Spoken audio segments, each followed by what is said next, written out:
Let us have some examples for the moment generating function, characteristic function, second characteristic function, and second moment generating function. So in many applications, these functions, moment generating function, characteristic function, can help you to have much better perspective into the distribution or solve problems or analyze your problem. For instance, one of the examples is that whenever you're dealing with a linear transformation of a set of random variables, for example, if you have y equal to ax plus b, if you have this linear function, the moment generating function of the transformed data y is defined by mean of e to the power j omega of y.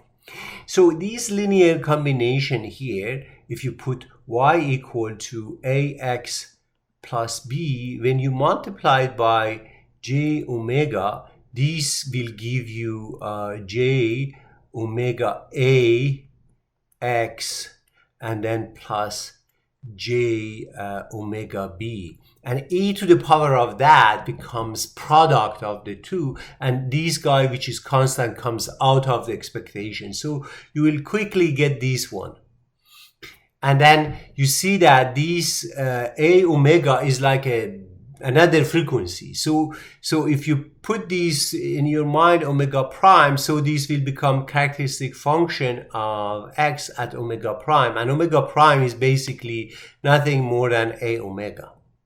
So if you look at this expression, is this one. So basically, if I have the characteristic function of x at omega, just I need to replace omega by a omega and multiply it by phase shift. So this transformation of a random variable will implicate transformation of the point omega to point omega a omega, and then phase shifted. And this can be easily calculated, no integration, no derivation, no. So let's say for this one, consider one example. Let's say x be normal distribution with mean 0 and variance of 1. So for this example, I want to calculate the moment generating function, which is mean of this guy. So if I want to calculate this one, is equal to integral from minus infinity to plus infinity. The value this function can take on e to the power of x, and then distribution of x, which is e to the power of minus x to the power of 2 divided by 2, and a square root of 2 pi dx. So to be able to calculate this one, if you multiply these together, e to the power of x, so I forgot the s here. So if you put them together, so you can write this expression in a canonical form. Canonical form means that a times x minus something, let's say b to the power of 2 plus c. Okay, so if you do that, calculate ABC, you can say that this guy is exactly equal to this one.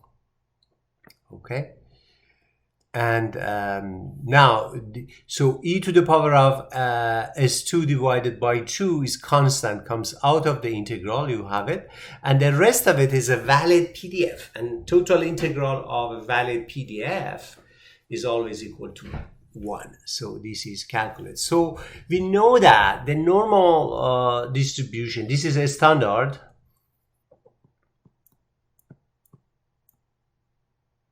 normal distribution, which is mean 0 and variance 1. The PDF is given by this expression. The PDF is here. And then the moment generating function here. So you see that the expression of the moment generating function is also e to the power of a quadratic function of s, which is simple. We don't have this 1 over square root of 2 pi.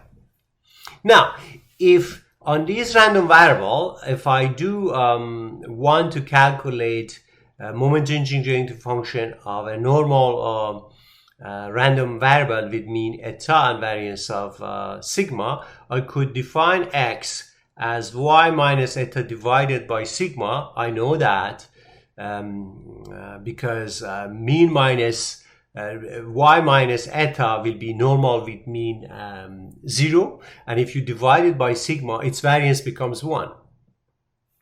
So basically, you could say that the characteristic function of this one is equal to a phase shift, which we had in the first example here,